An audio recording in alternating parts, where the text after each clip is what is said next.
But yeah, this podcast is mainly, so we kind of delve into any topic that kind of helps with burnout in emergency medicine and how to have a long career in emergency medicine, whether you're on the ambulance, whether you're working in the ER as a provider, a nurse. And so I feel like your material is a key aspect of avoiding burnout, just because, I mean, if your finances are in order and you have a plan that you're working towards to retire one day, you can work less now and kind of work on your work-life balance, and also be preparing for, you know, a date to stop working at a certain point, or at least have the option to stop working. So I think financial literacy is a huge topic that we haven't really delved into that directly impacts burnout and stuff. So so the book, which I read of yours, is called The Physician's Path to True Wealth, 12 Steps to Gaining Control Over Your Money and Your Time. And despite the fact that it is more geared towards physicians and maybe those with higher income, the principles in it are directly applicable to everybody. I mean, the assets that you talk about investing in, everybody has access to these. Even when I was a paramedic, I was very in tune with, like, if I was to stay a paramedic for 40 years or whatever it is, like, how can I retire? And there's ways to do it. You know, they have good 401k plans and employer matches and things like that. And some people are just not really aware of that stuff, but you have to be able to, you know, slowly but surely plug money into that every month, you know, and not pull your money out when the stock market's dipping, and, you know, not try to play the stock market and time things. It's, you know, dollar cost averaging kind of stuff. Yeah. Is there any disclaimers we should give? Because I know you probably have some. Yeah, I have some legal disclaimers, you know. So since I'm a certified financial planner, actually it's because I'm a registered investment advisor representative. As a financial advisor, unless you're my client, I can't give you specific advice. Right. So everything that I say in my book, or everything that I say on a podcast, or just in a general setting, has to be general education. So it's the audience should not take this as specific advice. You know, they should always talk with their own financial advisor or do their own research. But, you know, this is general education. It's hopefully entertaining, but, you know, it gives the foundational information that I think, like you mentioned, everybody needs to know. And yeah, my book was, I mean, I titled it, and I directed it towards physicians, just because that's kind of my target niche in my financial planning business. But, you know, it's certainly not just for physicians, like you mentioned. You know, it's foundational information. It's creating a mindset, really. And that's what, you know, I talk about what true wealth means, and we'll get into that, but it's really creating a mindset for anybody. And then, you know, the 12 steps are just foundational steps that anybody could follow if they want to be successful financially. And, you know, and that means different things to different people. But, you know, if everybody follows this path, if we were taught this information in high school or college, I think our country would be so much better off. I can't believe so many people just don't understand it, because they're not taught it, for one, and they don't have good examples, you know, whether it's growing up in their own household or people around them, or, you know, their peers or whatever. You know, it's we have a consumer mindset in the U.S. and we're not, as a population, we're not good with money. I mean, it baffles me they don't teach this stuff in high school. I mean, it's crazy. I mean, it's things that everyone needs to know, regardless of what you end up doing career-wise. Absolutely. I mean, they spend so much time teaching you stuff in high school and college that is not applicable to your life. I can't believe that. I mean, it wouldn't be that time-consuming. I mean, one course on financial literacy would make a huge difference. It'd make a huge difference. And if you can start young, you know, especially in high school, when it's like, you know, you're far enough along in life that you have probably had some experience with money at some level, you know, whether it's mowing lawns or working at McDonald's or whatever.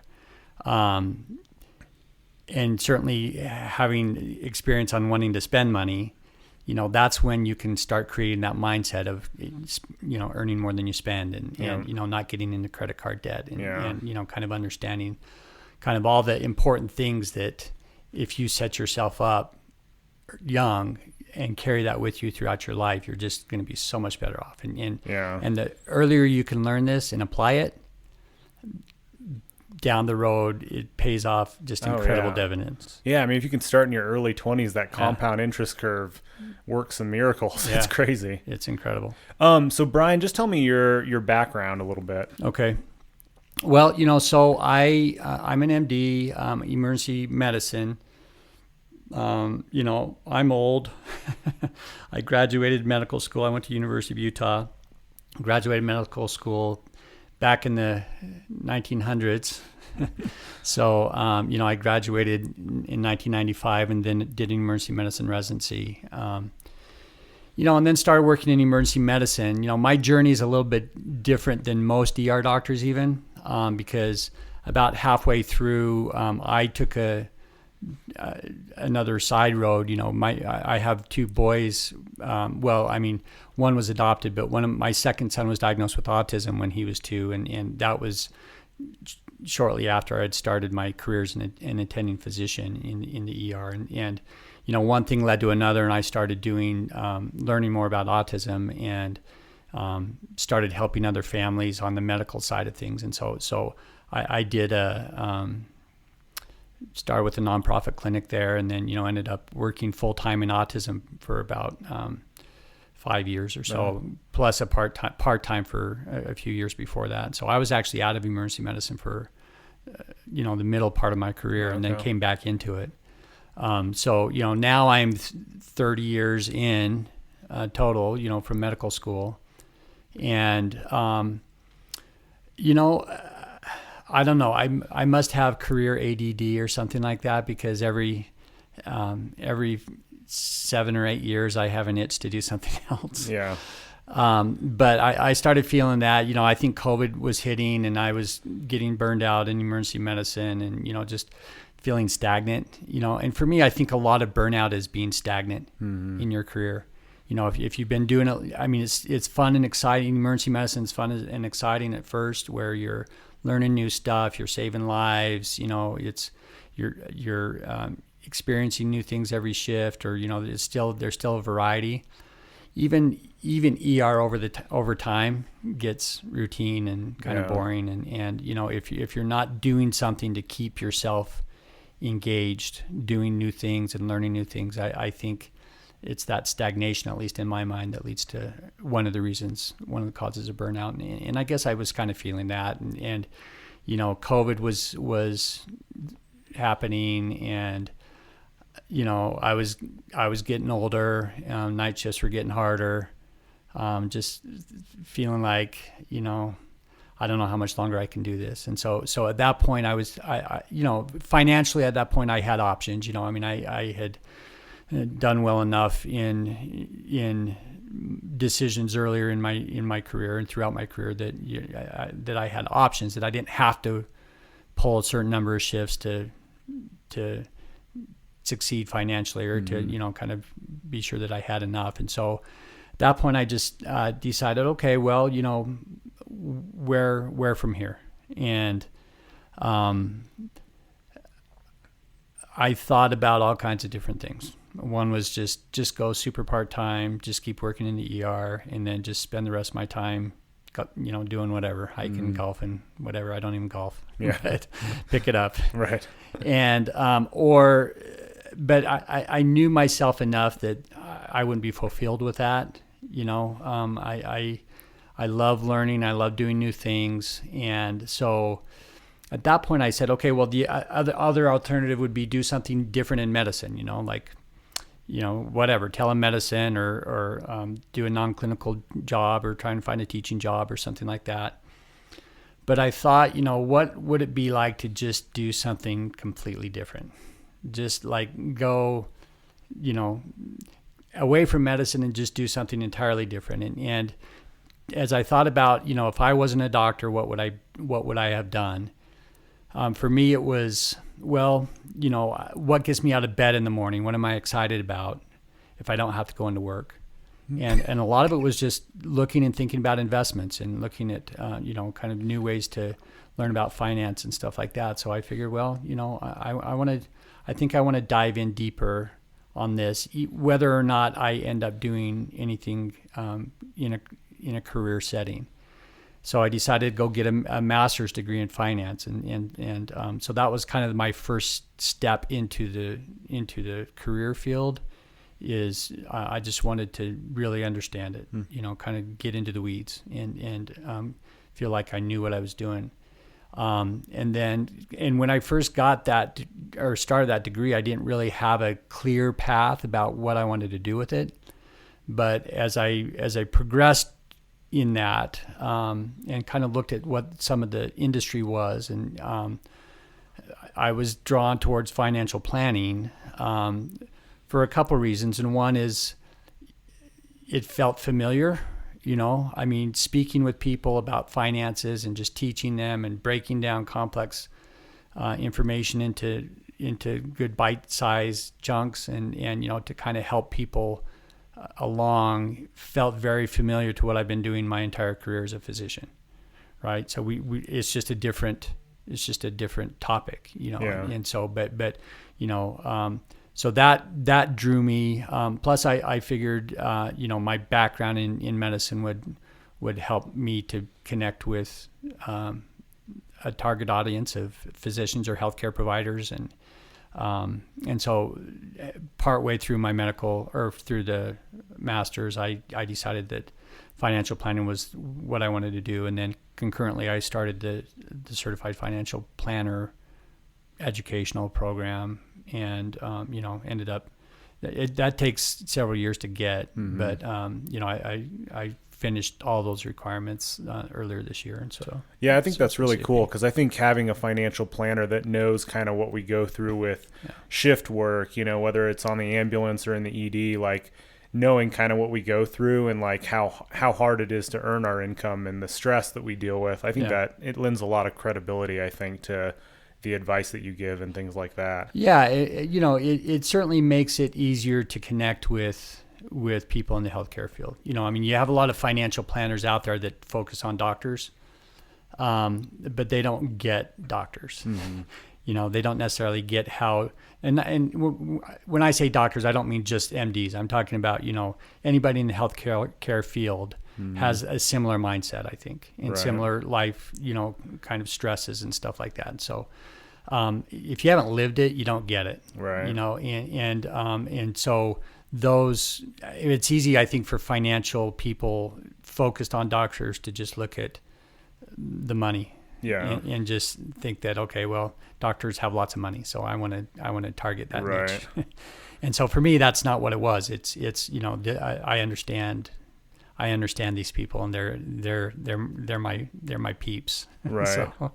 And I also I think it's important to say too that people tend to look at physicians as these huge income earners without looking at the huge downside that is the cost of medical school and getting paid very little in residency. I mean, you're spending a huge chunk of your life, a decade, just accruing a crazy amount of debt. You come out making a high income, but unburying yourself from that huge amount of debt is a huge aspect that sometimes physicians will spend decades getting out of. I mean, so a lot of them will come out making great money, and then they try to live that doctor lifestyle. They buy the new car, the huge house, and then they're still crippled by this debt and kind of that, what you talk about in your book, living rich as opposed to creating wealth. And what's the difference between riches and wealth? Well, so I look at it like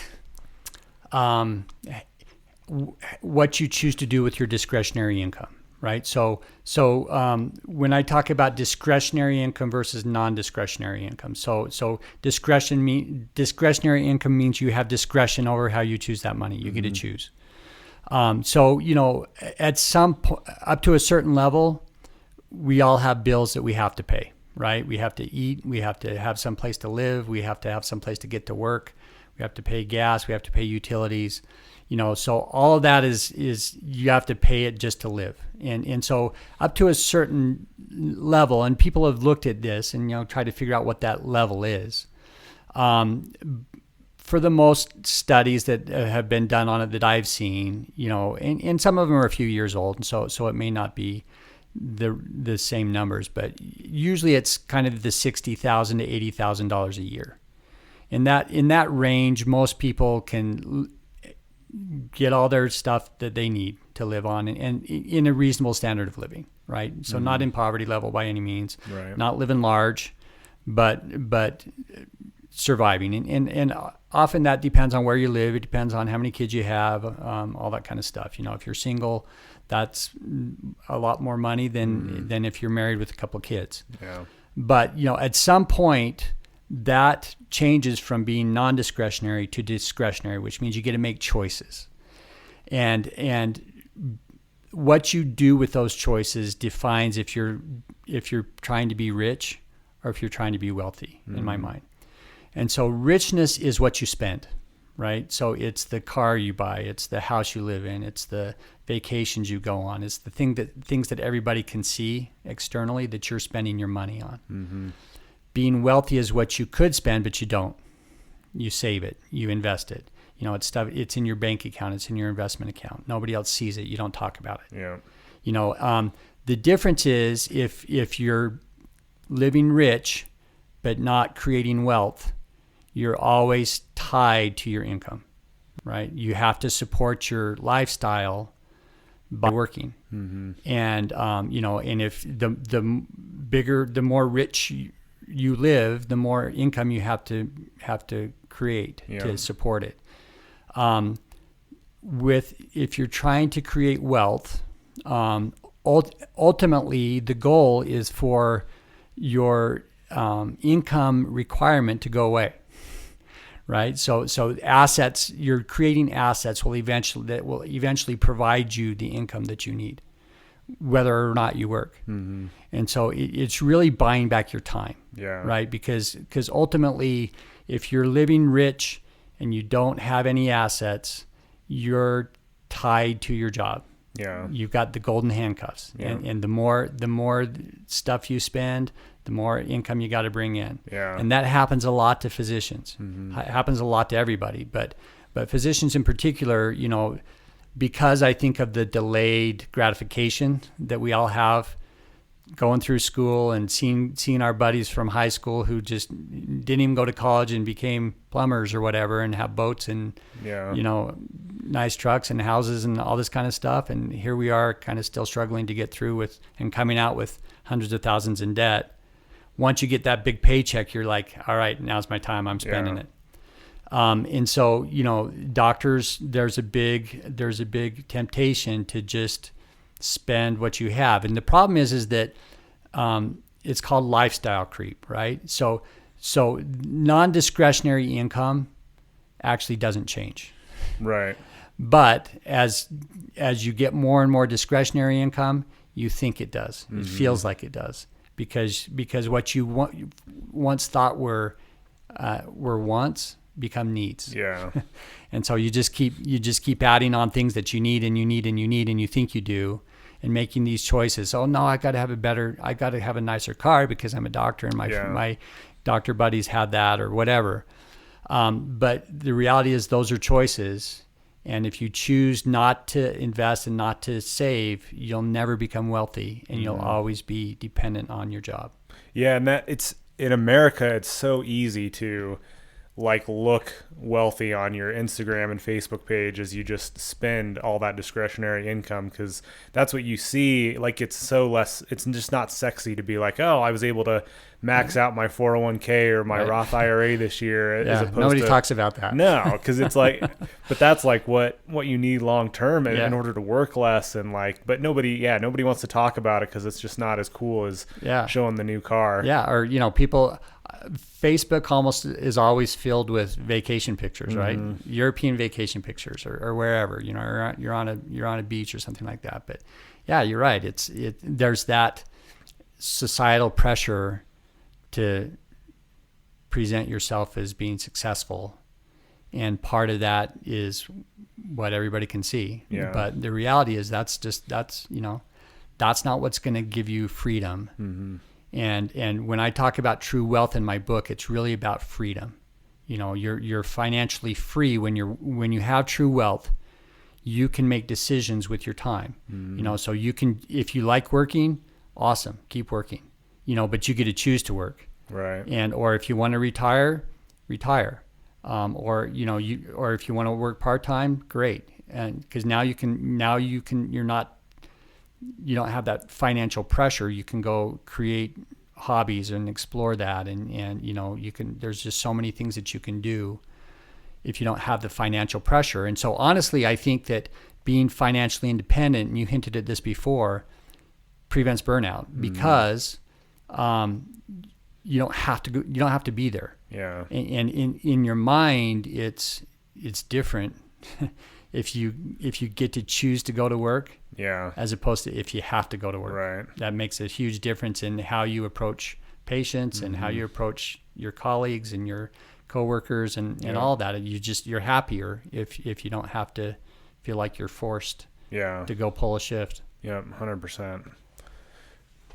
I think that's a huge point. Like when work is optional, or at least some of your shifts, like maybe, you're working still full time, but that some of those shifts you don't actually have to be there. Yeah.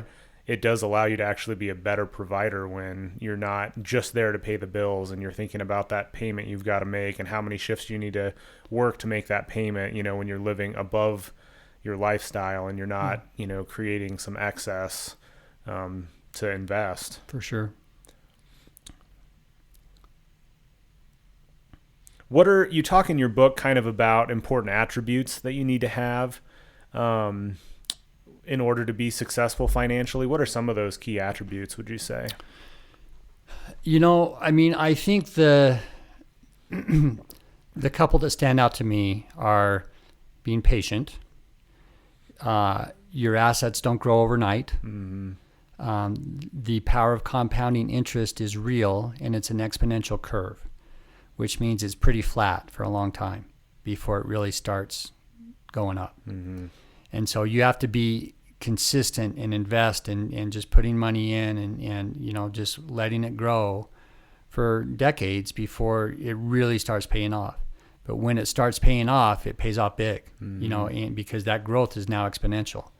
And so just being patient and consistent, putting money in every month, getting it invested and just letting it grow. I think that's the hardest part. Yeah. For most people, just the consistency of it, because it's not sexy. It's boring. Yeah. You should just do it without thinking about it. But so if you can do that, that's really the key to success. The other one is I would say just being honest with what you know. You don't have to know everything about finance to be successful. You don't have to go get a master's degree. You don't have to have a CFP. You don't have to spend all your time learning about it. If finance isn't all that interesting to you, that's fine. There's ways that you can do it that's very simple, not easy, but simple.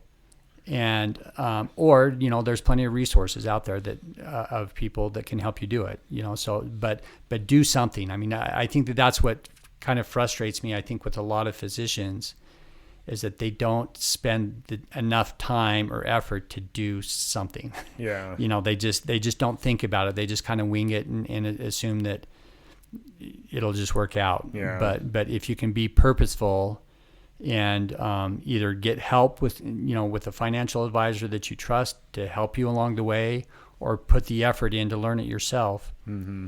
Doesn't matter, just do it. And so I think that just the diligence and the patience, and then courage, because with courage for me it's like you have to take some risk in investing to expect mm-hmm. any reward, right? If you just put your money under your mattress, you're guaranteed to lose mm-hmm. at that point. Because especially in the last 4 years, yeah. If you had just kept your money in cash, yeah. You can see what the dollar has lost over the last 4 years alone. It's been crazy. For sure. And that's with even a decent interest rate coming, if you put it in a savings account. Yeah.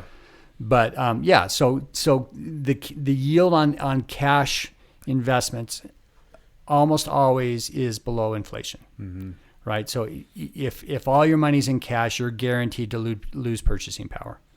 And so people think that, I don't trust the market. I'm going to put all my money in cash. Well, that's a guaranteed loss. Yeah. Zero risk, but also zero reward. Yeah. And the risk is, in fact, if we define risk as losing money, it's 100% risk. Yeah, that's true. Because you are going to lose purchasing power of your money. And so you have to be able to take some risk in the market or in your investments if you want to expect growth and expect reward. And that takes some courage, takes some education, but it also takes some courage to be able to do that, especially when the markets are like they are right now. Yeah. Where it's very volatile, it's up and down. Yeah. You're worried about losing money. If you have to turn off your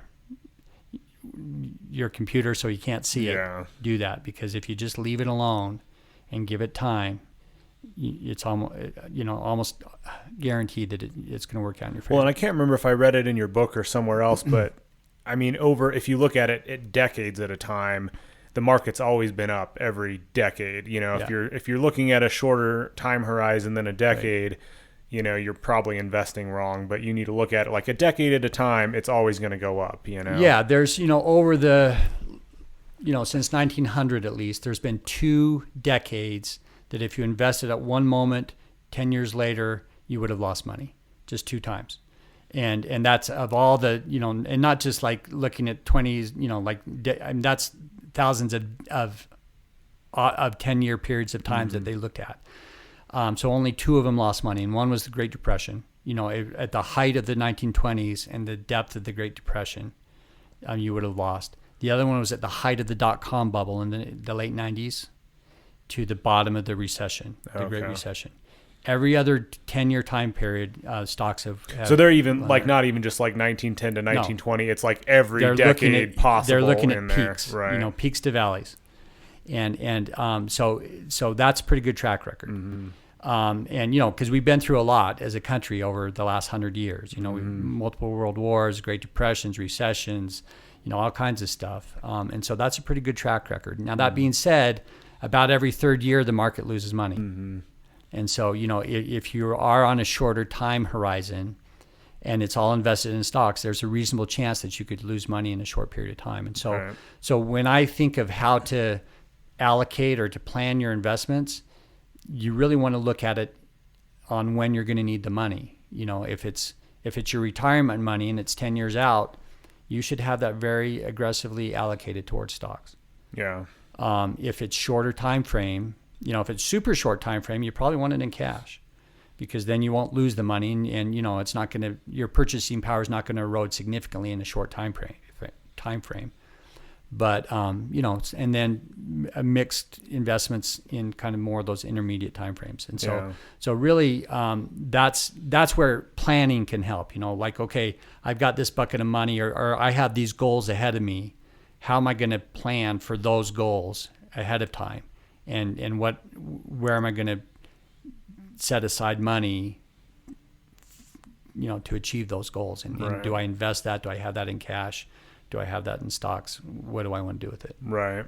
So when we talk about, creating a bigger discretionary income kind of cushion in order to have that extra money to have that option with, I think for our EMS folks, it's harder to create that cushion. And usually it's done by working extra shifts. And I want to reiterate that it's very possible to retire from the EMS side of things. Like when I was a paramedic, that was still an option to me, was to retire as a paramedic. And a lot of the ways that you create that cushion is working overtime. There's an abundance of overtime in emergency medicine in general, and especially on the ambulance or on the fire department.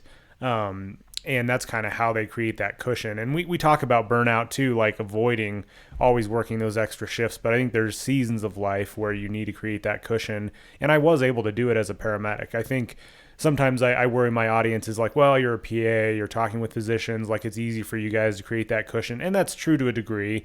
We have higher income levels, but at the same time, I was able to create that cushion when I was a paramedic. We lived a more conservative lifestyle. We never drove new cars. We didn't have car payments. I didn't rack up credit card debt in order to create that cushion by working extra shifts. And we were able to put a lot of money away to kind of support us through PA school and things like that. and invest in the, the private ambulance 401k plan and stuff like that. But it's so important to create that cushion. And part of that's decreasing your lifestyle if you need to. I mean, if you don't make a lot of income and you're driving a brand new car, that's going to be all your discretionary income's going to that car payment, and I think a lot of people kind of lose sight of that when they think they should be driving the new car. A lot of brand new paramedics finish paramedic school and they buy a brand new car to reward themselves, similar to what physicians do. And it's just the wrong way to look at it. You should be driving a more reasonable car that's not going to eat all that extra income. But it's possible to create that cushion, I think, regardless of your income level. And it's possible in EMS as well as being a provider with a higher income. No, for sure. There's you hear stories all the time about like the millionaire next door, right? Where the blue collar worker saved all his life, nobody knew it, dies and is worth $10 million or whatever. So having higher income definitely gives you, it helps. If you're smart with it, it can speed that along for sure. But what happens is that most of us spend what we make. So if you're a paramedic, you spend what you make, and if you're a doctor, you spend what you make. Mm-hmm. And so the reality is that anybody can do this. You just have to invest, and you have to spend less than you make. Yeah, fundamentally, it's the same problem. It's the same problem.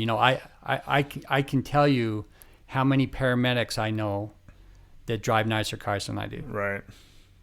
And I know that it's not that they have more discretionary income than I do. They're just making choices with what they want to do with that instead of putting that away. And especially if you can do it early in your career, if you can invest. There's a graph in my book that shows, two investors. One started when they were 20 and invested until they were 40. And they invested, I can't remember exactly what it was, but $1,000 every year for a total of 20 years. So $20,000, they put that in. Another investor started at age 47 and invested until they were 67. So the difference, same amount, same returns, everything else is the same. The only difference is when they started. Mm-hmm. And so the difference between those two investors is hundreds of thousands of dollars at the time they retire. Right. Just even with $1,000 in. Yeah. So really, the earlier you can do this, and the more disciplined you can be early in life, as you get older and you have more assets, you don't have to save as much because you don't need it. Yeah. And so but usually what happens is the opposite, where it's, I'm young, I've got plenty of time, I want my new truck, and I'm going to go get that, and then when you're 45 or 46, you're going, oh crap, I want to retire. I'm kind of tired of my job. Mm-hmm. I'm going to start investing. But by then, it's not too late, but it's too late to get the types of returns that you would have had you started earlier. Time's less on your side, and to allow that compound interest to escalate. Yeah, and you talk about cars. I still drive a car that's 23 years old, and I park it next to, the physicians, in the parking lot, and my car's by far the worst car in that parking lot. Yeah. But I try to, it doesn't affect my pride, because I'm like, well, I can invest more money because I drive this beater car. And at the end of the day, unless you're a car person, and I struggle because I'm just not a car person. Yeah. Some people get a lot of joy out of driving a really nice car. Right. I get that joy for about 2 months, and then it's over with. It's just my means from getting to A to B. And so I do take a little bit of pride in driving my beater car and parking it next to the really nice vehicles, because you see the sacrifice and the money that it would take to drive that car, and I'm just not willing to spend that money on it. I think that's a huge way that people sacrifice future wealth for happiness now. For sure. And that's just an easy way for me to delay gratification, is to drive old cars. No, I'm the same way. I both of my cars, I have well over 100,000. My truck's almost approaching 200,000 miles on it. It's got dents in it, and that's fine, because I don't care. And I hate shopping for cars, for one. I hate the whole process. Mm-hmm. So it's not motivating for me. But that brings up another good point is, you should spend your money on what you value, but be careful on what you value. And so and hopefully you're valuing true wealth first. But after that, if driving a nice car just really makes your life better, you feel like it does, then that's okay. You know, I mean, if you have the money and you can put your value in that, that's fine. But a lot of people just waste money. They don't actually think about what they value. They just buy stuff. Yeah. And half the time, 2 months later, they didn't even know they bought it, or they wish they hadn't, or it's sitting in their basement or whatever.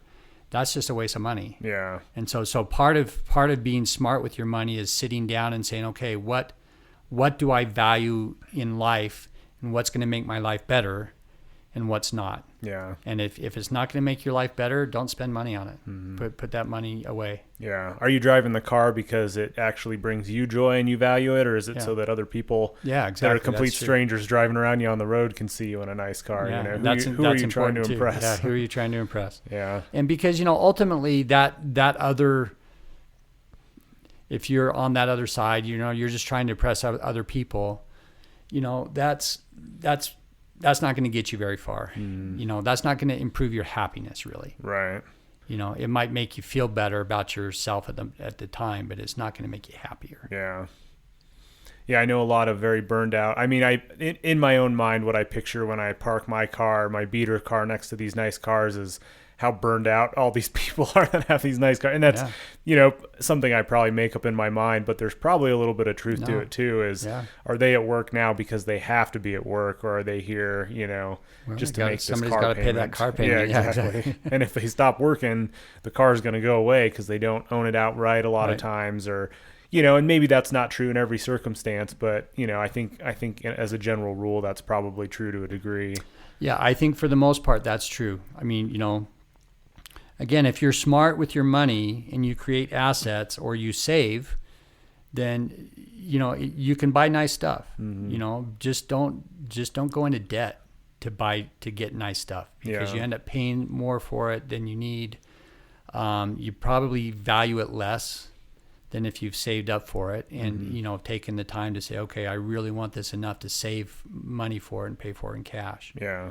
And so but our country is filled with debt, and it's because of that. I want stuff now, and however I get it. Yeah.